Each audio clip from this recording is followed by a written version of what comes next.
현실적으로 3, 40대가 지금 어떤 방법으로 집 구매하는지 구체적인 영상을 제작해 주세요. 오늘은 이것 때문에 이 그 영상을 찍는 겁니다. 네, 안녕하세요. 반갑습니다. 이승훈 소장입니다. 자, 오늘은 제가 작년 말에, 네, 이제 작년이 됐네요. 작년 말에 무주택자들 점점 힘들어진다 이런 영상을 찍고 거기에 댓글로서 집을 사고 싶지만 돈이 없어요 이런 분들이 워낙 댓글이 많아서 그거에 대해서 다시 한번 영상을 찍어서 올해 초에 한번 영상 올린 적이 있습니다. 그래서 2021년 올해는 집장만 하세요 뭐 이런 영상을 찍은 적이 있는데 그게 이제 제가 그 전 영상 찍었을 때 이 무주택자분들 계속 질타하는 것처럼 느껴져서 그게 아니다. 오해고 나는 진심을 다해서 여러분들이 집을 사서 뭐 경제적 자유까지는 아니라도 좀 고통 속에서 좀 해방되었으면 좋겠다라는 의미로 찍었다라고 이제 말씀을 드렸음에도 불구하고 그 전 영상만 보시게 되면은 계속 제가 뭐라고 하는 걸로 이제 생각들을 하시나 봐요. 그러면서 이제 또 댓글이 달려서 그 댓글에 대해서 의견 주신 게 있어서 그거에 대한 컨텐츠로 여러분 영상을 좀 만들어 보려고 합니다. 자, 오늘은 무슨 얘기냐면은 내용을 한번 보겠습니다. 자, 이 댓글의 내용을 제가 이제 한글로 옮겨온 건데 사고 싶습니다. 안 사는 게 아니라 못 사는 거죠. 부동산만 바라보시니 무주택자들이 한심해 보이는 거지. 좀 더 크게 경제와 산업 그리고 고용을 봐주세요. 자, 일단은 무주택자들이 한심해 보이지 않습니다. 예, 한심해 보이는 게 아니라 안 사서 고통받고 있는 모습을 보니 그게 안타까운 겁니다. 그래서 그걸 벗어날 수 있는 분들, 경제적으로, 소득이 어느 정도 있고, 그다음에 자본도 있어서 마음을 먹으면 집을 살 수 있음에도 불구하고 하락론을 믿고 집을 안 사고 있는 사람들, 그 사람들이 좀 안타까워서 그러는 겁니다.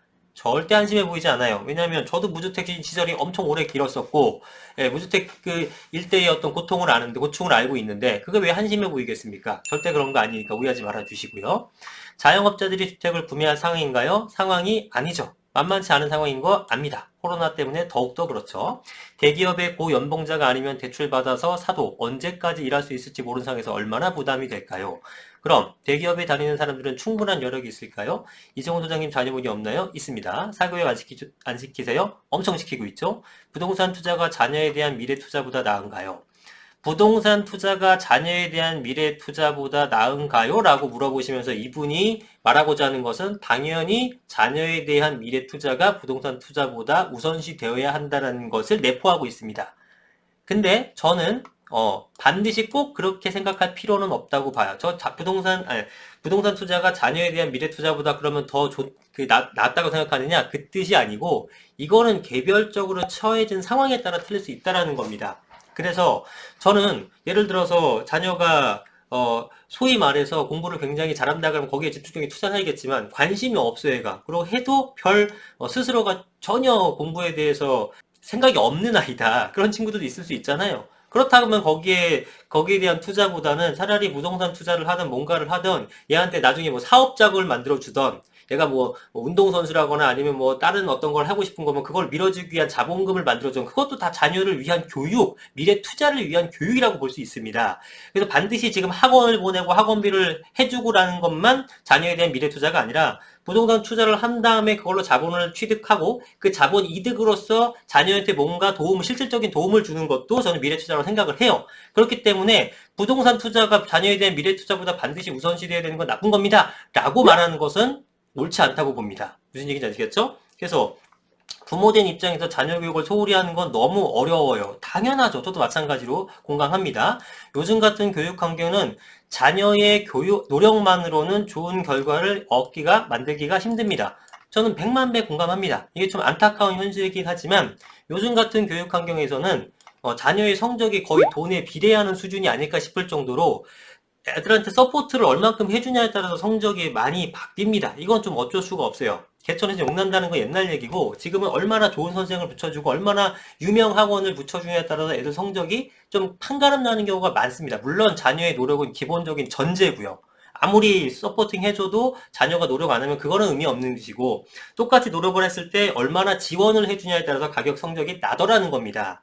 이게 올바른 사회 시스템은 아니지만 현실이 그렇다라는 거예요. 그래서 당연히 자녀의 노력만으로 좋은 결과 얻기 힘드니까 미래에 대한 투자를 해줘야 된다는 것은 저도 인정을 합니다. 맞습니다. 자, 결국 대기업에 다녀도 서울 아파트 사기가 어렵습니다. 왜? 교육에 돈이 많이 들어가니까 서울 아파트 사기가 어렵다 이 뜻입니다. 집 대출을 감당하려고 집의 모든 게 치우친 삶, 그게 맞나요? 라고 반문하면서 역시 아까처럼 이게 옳지 않다라고 지금 말씀을 하고 계신데, 집 대출을 감당하려고 집의 모든 게 치우친 삶이 왜 틀렸다고만 생각하시나요? 저는 그것도 옳지 않다고 봅니다.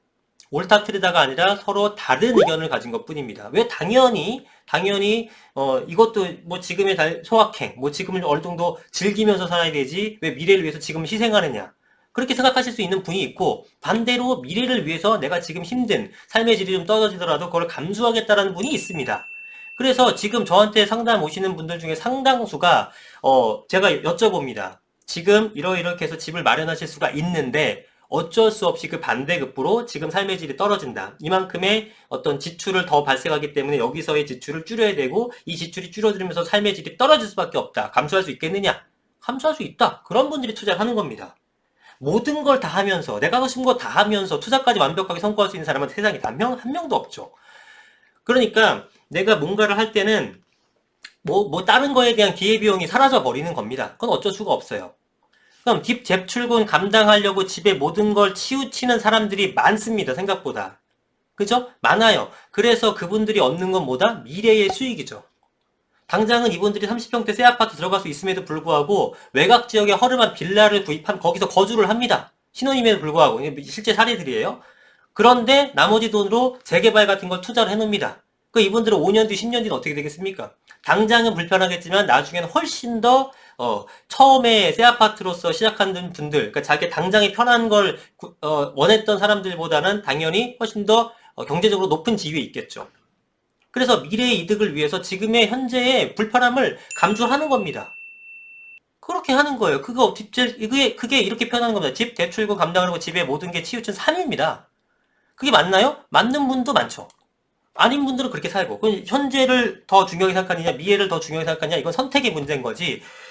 지금 제가 좀 쓴소리가 좀 나가게 되는데, 지금 글 쓴 분 제가 공감하고 또 안타까운 마음이 있어서 이렇게 컨텐츠로 영상으로도 말씀을 드리는 거지만, 이런 부분에 대해서는 조금 마인드를 바꾸시라고 말씀드리고 싶어요.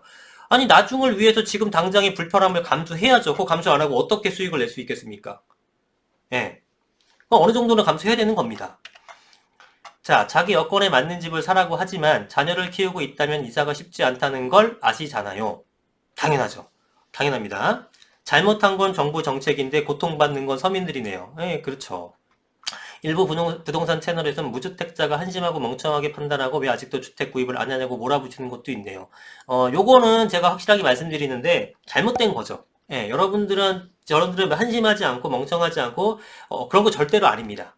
예, 절대로 아니고 그 무주택자를 질타하는 분들도 사실은 옛날에 과거에는 무주택자였잖아요. 태어나서 집 갖고 있는 사람이 어딨어. 그러면은 이렇게 개구리가 올챙이적 생각 못하면 안 되는 거죠. 이렇게 갑질을 하면 안 됩니다. 절대 그런 거 아니고, 저는 여러분들 질타하는 게 아니고, 처음에는 이렇게 뭐 부드럽게 얘기했는데 아무로 먹히질 않아요. 그래서 제가 이렇게까지 세게 얘기해야 그나마 조금 몇 분이라도 마인드를 바꾸거나 생각을 바꾸셔갖고 집을 구입하는 분들이 있고, 그렇게 함으로써 경제적 자유를 누릴 수 있는 분이 생겨나는 겁니다. 그래서 표현을 강하게 하는 것 뿐이지 여러분들 질타하는 거 절대 아니라는 거 다시 한번 강조 드립니다. 예.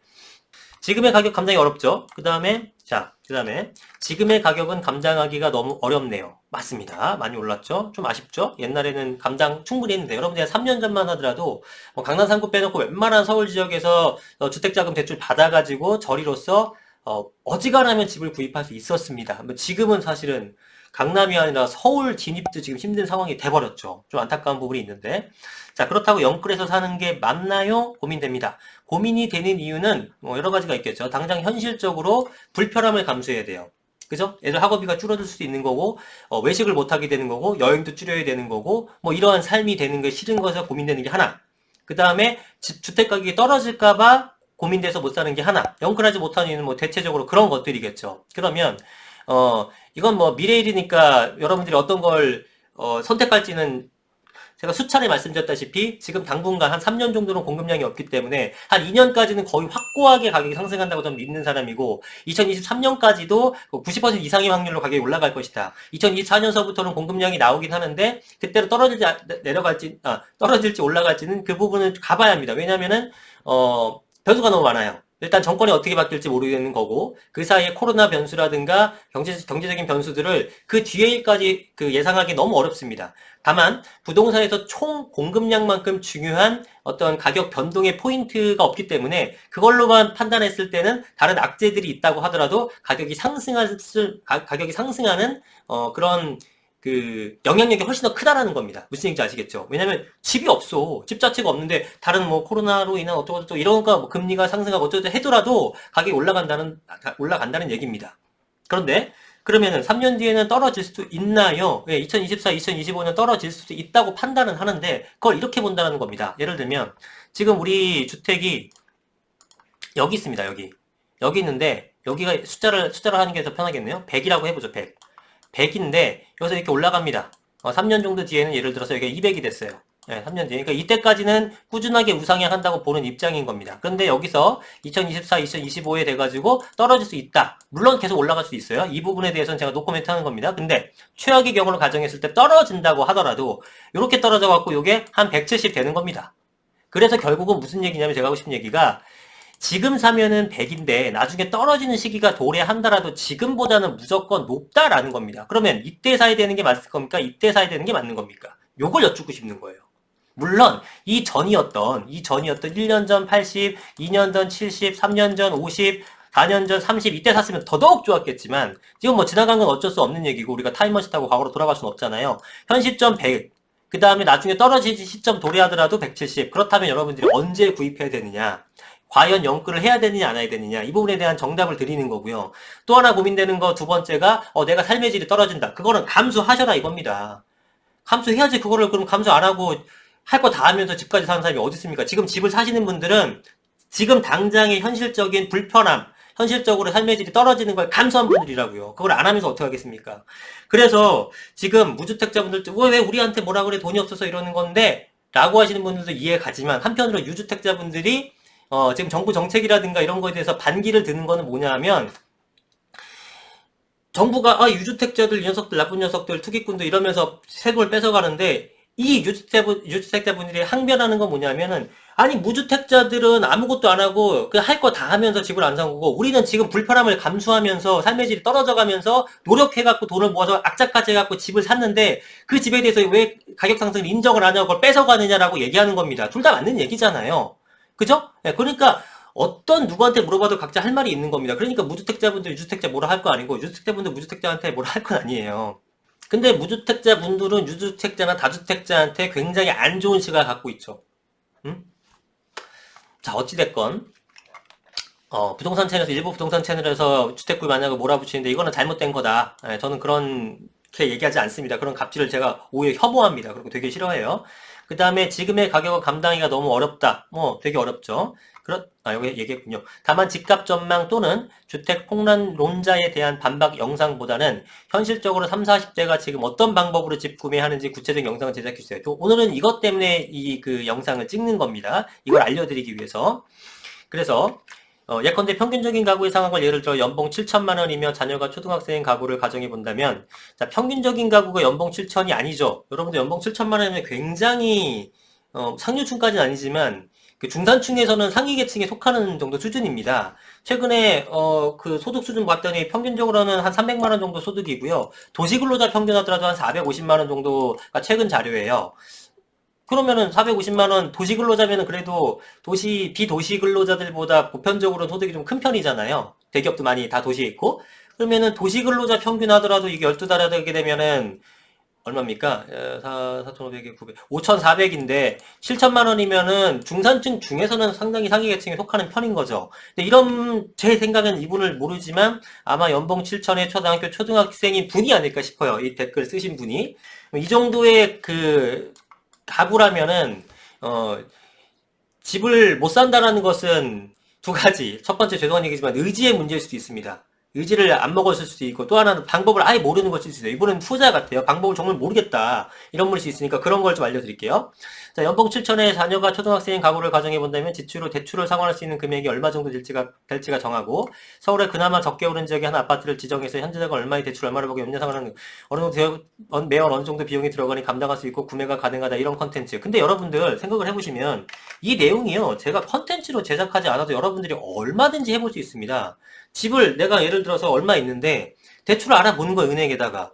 그러면 신용도가 다 다르기 때문에 다 금리도 틀리거든요. 그리고 상환을 10년짜리 상환, 15년짜리 상환, 20년짜리 상환, 30년짜리 상환 다 틀리기 때문에 그거는 각자에 맞게끔 자기가 해보고 시뮬레이션 돌려보면 돼요. 하루도 안 걸립니다. 일단 예를 들어볼게요. 어떤 거냐면은, 자, 연봉이 7천이나 되네요. 그죠? 그러면은 한 달에 한 500은 들어올 거 아니에요. 실수령액으로도. 그죠? 500은 들어오는데, 뭐 이분이 이제 틀리니까 500 중에서도 뭐 300을 쓰는 가정도 있을 수 있고 400을 쓰는 가정도 있을 수 있고 200을 쓰는 가정도 있을 수 있으니까 어떻게 되는지 모르겠습니다만, 그리고 자산이 얼마인지도 알아야 돼요. 자산이 지금 뭐 초등학생 자녀가 있으면 한 40대 초중반은 되셨을 것 같은데, 그렇다면은 자산이 3억은 있지 않을까요? 3억? 3억. 그죠? 2, 3억은 있겠죠. 2, 3억은 못해도. 그럼 뭐 평균적으로 한 2억 5천 잡아보죠. 2억 5천. 그러면은 내가 자산이 2억 5천이 있고, 그럼 집을 20평대에서 30평대를 구할 거 아니겠습니까? 그 자녀들이 있으니까. 그러면은 한 6억 정도 집을 구하는 겁니다. 내지는 5억 정도. 뭐 이렇게 30평, 뭐 20평 정도 되겠죠? 예를 들어보면. 그럼 6억이면은 2억 5천에 6억이니까 3억 5천이라는 금액을 대출을 받아야 되는 거고, 그죠? 그 다음에 이거 같은 경우는 한 2억 5천 정도 대출을 받으면 되는 거잖아요. 근데 요즘 금리도 쌉니다. 금리 뭐 많이 해봐요. 요즘 3%인데, 그럼 예를 들어 3억 5천에 대해서 3% 금리면은 월 이자가 87만 원이에요. 요게 이자가 87만 원, 월. 그 다음에 2억 5천을 만약에 빌린다고 하게 되면은 3%로, 여기는 62만 5천 원. 요가 됩니다. 월. 네. 근데 요즘에 이제 원리금 균등 상환이 87만원? 원리금 균등 상환이니까 30년짜리 상환하는 거예요. 그럼 예를 들어 2억 5천짜리를 30년 균등 상환한다. 그럼 30년 나누죠? 그러니까 월로 나누니까 그럼 69만원 정도가 추가가 되죠? 요게 69만원 정도 추가됐나요? 근데 이게 이제 처음에 제일 원금이 그대로 있을 때의 계산법이고, 매달 조금씩 갚아 나가다 보니까 거의 마지막 달 가서는 이자가 안 나오는 수준이겠죠? 그죠? 처음에는 내다가 쭉쭉쭉쭉쭉 점점 줄다가 점점 줄어가고 끝까지 없어지니까 평균 내보게 되면 가운데쯤 잡으면 될 것 같아요. 그럼 한 35만원쯤 낼 것 같습니다. 맞죠? 그러면 34만 7천 정도 나오니까 이 두 개 합치게 되면 96만, 97만원 정도? 한 100만원이라 잡힙시다. 100만원. 100만원이 채 안 나올 것 같은데 100만원 정도 나온다고 보죠. 응? 그러면은 2억 5천 정도 빌려서 5억짜리 집을 사는 겁니다, 지금. 5억짜리 집. 2억 5천 내 돈에 2억 5천 대출. 그러면 100만원. 그러면은 만약에 6억짜리를 사고 싶다. 큰 평수로 가고 싶어서. 그러면은 2억 5천에 3억 5천 빌릴 수 있죠? 3억 5천이면은 한 제가 볼 때는 100만원 나왔으니까 한 140 정도 나올 거예요. 그러면은 140 정도까지 감당할 수 있게 되면은 뭐 30평대 6억짜리 가는 거고, 그게 좀 부담스럽다 하게 되면은 2억 5천 정도 빌려가지고 월 100만원을 더 내고 가는 거예요. 그러면 여러분 생각해보세요. 100만원씩 더 낸다고 하게 되면, 그러니까 이자만 계산해야겠죠? 이건 원금이니까. 이자가 얼마 냈냐면은, 지금 평균적으로, 그냥 최초의 원금을 생각합시다. 최초의 원금도 69만원이었잖아요. 요걸로 계산하더라도, 69만원에 12달이니까 요게 828만원이에요. 여러분들, 1년에 800만원밖에 안 오르는 집 찾기가 더 어렵습니다. 그러니까 무슨 뜻이냐면 내가 감당할 수 있다 그러면은 이자 내는 것보다 무조건 집값이 더 많이 상승하기 때문에 비교하게 되면은 집에 투자하는 것이 훨씬 더 맞는 얘기예요. 그죠? 심지어 아까처럼 정확하게 계산하면 69가 아니라 34만 5천 원이기 때문에 30년 상환을 보게 되면 1년에 400만 원씩 더 낸다는 꼴이에요. 414만 원 정도. 1년에 414만 원밖에 안 오르는 5억짜리 집 봤습니까? 5억에서 1%만 올려도 500인데? 5억에서 1%만 올라도 물가 상승만 연동해서 가더라도 이자는 충분히 빠진다니까요? 자, 어찌됐건 간에, 이런 식으로 구입을 하시면 됩니다. 특히 연봉이 7천만 원 정도면은, 뭐 이 정도는 감당하는 게 제가 볼 땐 크게 어렵지 않다라고 생각이 들어요. 그러면 뭐 100만 원을 줄이려면 어떻게 줄이냐? 이거야 뭐 각자 상황이 틀리니까 제가 뭐 왈가왈부 할 수 없는데, 예를 들어 외식을 한다, 여행을 한다, 줄여요. 어쩔 수 없지 뭘. 그 다음에, 아, 이걸 어떻게 포기해요? 그러면 집 못 사시는 거고, 아, 외식 줄이고, 여행 좀 줄이고, 그 다음에 뭐 학원비를 줄일 수 없다 그러면은, 뭐가 있나요? 아, 뭐, 예를 들어 저축을 하고 있다. 저축을 우리가 30만 원씩 하고 있다. 아, 하지 마세요. 이거를 저축을 은행에다 하지 말고, 부동산에 그냥 아파트에 저축을 하세요. 빌라에다 저축을 하세요. 주택에다 저축을 하시면 되잖아요. 네? 예, 이걸 저축을, 좀 죄송한 얘기지만 30만 원씩 모아서 1년에 360 모았어요. 10년에 3,600 모았어요. 이걸 뭐 합니까? 10년 뒤 3,600 갚고 돈 값어치가 이렇게 떨어지고 있는데 이런 건 의미가 없는 거예요. 저축을 하시다면 그걸 부동산에 투자를 하시면 된다는 얘기입니다. 보험 같은 거 있으면 보험 뭐 잘 선택하시겠지만 조금 더 줄여서 포함하고 이렇게 해서 만들어내는 거예요. 이렇게 해서 만들어내갖고 하게 되면은 실제로는 이거보다 더 많이 올라 있잖아요. 자산 자체가. 내가 등기친 그 주택이. 이렇게 해서 구입하시는 겁니다. 근데 이해되시죠? 이거 여러분들이 모르는 방법이 아니에요. 안 하는 거지. 근데 도저히 뭐 안 된다. 이런 분도 있어. 나는 2억 5천도 없다. 나는 한 3천만 원 갖고 있다. 이런 분도 있을 수 있습니다. 1천만 원 갖고 있다. 제가 말씀드렸죠? 이런 분들은 그냥 뭘 하느냐면 내가 거주할 집을 사는 게 아니라 내가 투자할 집을 사는 거예요. 이런 사람들은 응?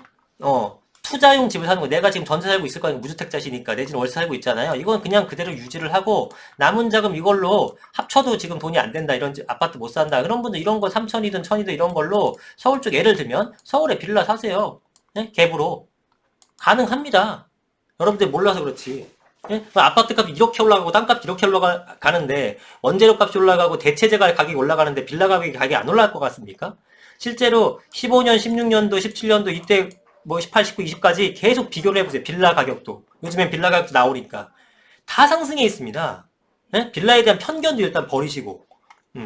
이렇게까지 말해도 모르시겠다 그러면 전화 주세요. 제가 찾아드릴게요. 근데 제가 이런 말을 왜 안 하냐면은 이렇게 얘기하면 뭐 장사꾼 새끼 뭐 이런 얘기 하다 보니까 제가 자꾸 언급을 안 하는데 난 도저히 모르겠고 돈은 있는데 어떻게 할지 모르겠다. 연락 주세요. 그럼 저희가 그 개개인에 맞는 투자용 매물을 찾아드리면 되잖아요. 그죠? 예. 제가 장사꾼 같으면 연락 안 주시면 되고. 예.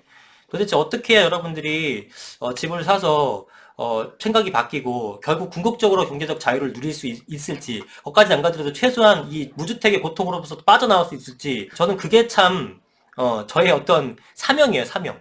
제가 한 어떤 업종에 부끄럽지만 전문가로 불리면서 이런 그 지식을 내 돈 버는 데만 쓰는 것이 아니라 또 공익적으로 좀 활용하고 싶은 것도 굉장히 크단 말이에요. 예. 그래서 여러분들한테 이렇게 알려드리는 겁니다. 그래서 교육 사업도 이렇게 준비를 하고 있는 것들이고. 하여튼 그런데 여러분들이 이거를 좀 잘 생각하시면 좋을 것 같아요. 그러니까 뭐가 있냐면은 집을 구입할 때는 현재의 삶의 질이 떨어지는 걸 감수해야 된다. 하나. 그 다음에 내가 도저히 그렇게까지 구입할 수 없으면 내가 반드시 살 집이 아니라 그냥 투자용으로 전세 안고 구입하는 방법도 있다. 예. 근데 아파트 살 돈이 도저히 안 된다. 그러면은 서울 살 돈이 안 된다. 경기도라도 사고 외곽 지역도 사도 됩니다. 그리고 아파트는 도저히 안 될 것 같은데요? 빌라 사라. 서울에 있는 빌라. 예. 서울에 빌라 저 엄청 많이 사드렸어요, 실제로. 그리고 아파트도 많이 사드렸고. 돈을 안 번 분들이 거의 없습니다. 예. 그렇게 하시면 되는 거예요. 뭐 투자가 그렇게 굉장히 어렵고 어떤 로얄로드가 있는 게 아닙니다. 예. 그냥 하시면 돼요. 그리고 저번 영상에 말씀드렸지만 이렇게 하다 보게 되면은 부동산에서 관심을 갖고 계속 공부를 하게 되면서 뭔가 투자로서 눈이 뜨이시게 되는 거예요. 그러면 똑같은 기사를 보더라도 이걸 보면서 그렇구나 이게 끝나는 게 아니라 이걸로 이런 현상이 생겨나겠네? 그렇다면 이걸 투자해야겠다까지가 딱 보여요. 요즘 얼마나 빠른지 아십니까? 제가 지금 투자하고 있는 것들도 어떤 특정 지역에 이슈가 되고 있는 지역에 이제 조그만 빌라를 사고 있는데 그런 것들, 네, 그런 것들이 좀 지역은 제가 말씀 안 드리겠습니다만 뭐 예를 들어서 지금 변창흠 내정자가 이제 되게 되면서 이분이 서울에 공급할 곳 많다. 뭔 소리야? 공급할 곳 어딨어? 그랬더니 어떻게 공급하는데? 했더니 역세권 고밀도 개발을 한대요. 그럼 여러분들은 그렇구나. 그게 아니라 역세권 고밀도 개발할 만한 역세권이면서 주변이 좀 낙후돼 있고 고밀 개발해도 될 만한 지역을 찾아가서 미리 선점 투자해 놓는 거예요. 정부가 정책적으로 그렇게 한대잖아. 그리고 공급할 수 있는 방법은 그거밖에 없잖아요. 왜냐하면 재건축 재개발 기조를 안 풀 생각이니까 공급은 부족하다는 거 알고 그런데 정부가 5기상 재개발 재건축 안 푼다. 근데 공급은 하긴 해줘야 된다. 그러니까 어떻게 되는 거예요? 공공재개발 그래서 하는 거고 역세권 고밀도 개발 그래서 하는 거잖아요. 그럼 공공재개발 후보지라든가 역세권 고밀도 재개발 지역이라든가 그런 데 가서 사놓는 겁니다. 여러분들 발 빠르게 움직였으면 2천만 원, 3천만 원 갖고 충분히 할 수 있었어요. 그런 거 지금 벌써 얼마 올랐는지 아십니까? 예? 벌써 한 3, 4배 올랐어요. 투자 금액 대비 초기에 투자하신 분들은. 벌써 수익 내고 나오신 분들도 있다니까. 여러분들 5천만 원, 6천만 원 3, 4개월 만에 벌 수 있어요? 모을래도 3, 4년 만에 모을래도 모으기 힘든 게 그 돈입니다. 근데 내가 아무것도 안 하고 가서 공부만, 부동산에 관심만 두고 등기치고 가만히 있었더니 그렇게 올랐어요. 여러분들 이걸 안 하는 거에 대해서는 투기꾼 놈들이 나쁜 놈들이 안 하는 게 아니라 여러분들이 노력을 안 하신 거예요. 죄송한 얘기지만.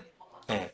그래서 이걸 모르실 수 있기 때문에 이런 방법도 있다라고 말씀드리는 겁니다. 분명히 이거 영상 찍은 다음에 댓글 나올 거예요. 투기 조장한다. 예, 그거는 뭐 그렇게 생각하시는 분들은 계속 그렇게 사시고 그렇게 아니다. 아, 이런 방법도 있구나라고 판단하시는 분은 하시면 돼요.